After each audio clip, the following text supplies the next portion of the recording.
సంక్రాంతి పర్వదినాన మనము ఆచరించవలసినటువంటి విధి విధానాలు ఇప్పుడు తెలుసుకుందాం.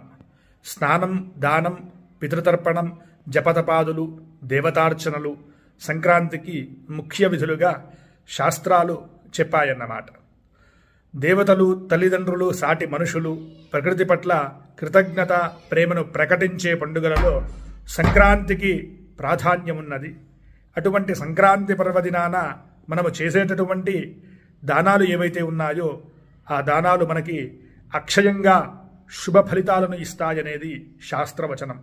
ఇంకా విశేషంగా ఈ సంక్రాంతి పర్వదినాన ఉత్తరాయణములో మనము చేసేటటువంటి పితృకార్యక్రమాలు ఏవైతే ఉన్నాయో, అనగా తిలతర్పణాదులు ఇటువంటివి ఏవైతే ఉన్నాయో అటువంటివి చేయడం వలన మనకి పితృదేవతల అనుగ్రహం కలిగి అభ్యున్నతి కలుగుతుంది అనేటటువంటి విషయంలో ఎటువంటి సందేహము కూడా లేదు.